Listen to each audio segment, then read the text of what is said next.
Welcome. Today we look at the Arab slave trade, the African history rarely taught. When people talk about slavery, they usually point in one direction. But what if I told you that for over 1,300 years, millions of Africans were enslaved, traded, castrated, marched across deserts, and sold in markets stretching from North Africa to the Middle East and Asia? This is not rumor. This is not propaganda. This is documented history written by Arab chroniclers, European observers, and African historians. Today, we examine the Arab slave trade in Africa, how it expanded, how religion was used to justify conquest, and the human cost that is still rarely discussed. Arab expansion into Africa, 7th century, calendar year, 641 CE. Arab armies entered Egypt under Amr ibn al-As, marking the beginning of Arab political and military expansion into Africa. Within decades, Arab forces moved across Egypt, Libya, Tunisia, Algeria, Morocco. Historian Hugh Kennedy, The Great Arab Conquests, notes, "Conquest was rapid, and resistance was crushed or absorbed.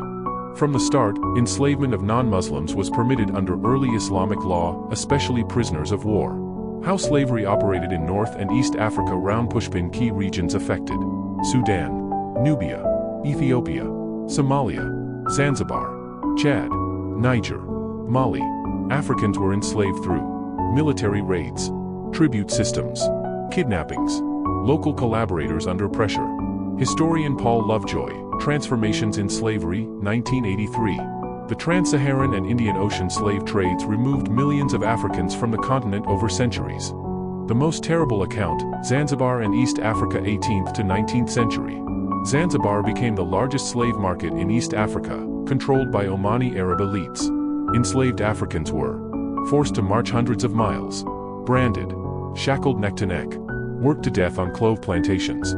British explorer David Livingstone wrote in 1866, "We passed a slave caravan, corpses lay unburied on the path. The living were too exhausted to care." Historian Abdul Sharif, Tanzanian scholar. Death rates during capture and transport were catastrophic. Castration and extinction of lineages. One of the most brutal aspects, often avoided in textbooks, was mass castration. African male slaves were castrated to serve as palace guards, eunuchs, household servants. Historian Tidiane Ndiaye, The Veiled Genocide, 2008. The high mortality rate of castration explains the absence of African descendants in much of the Arab world. Castration often killed 30 to 70% of victims. This is why, unlike the Americas, few visible African descendant communities remain in many Arab regions. Religion as a tool of control.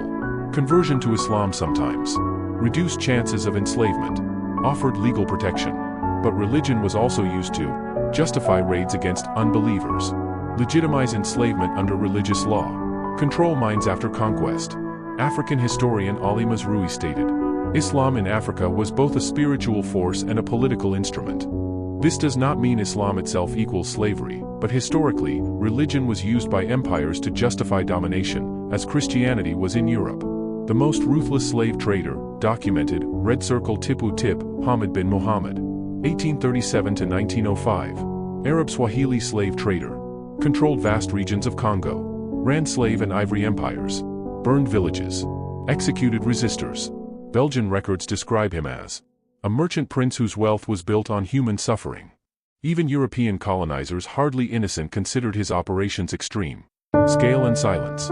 Estimated Africans enslaved in Arab trade: 10 to 18 million, conservative estimates. Over 1,300 years. Across deserts and oceans. Yet this history is rarely taught, often minimized, politically sensitive.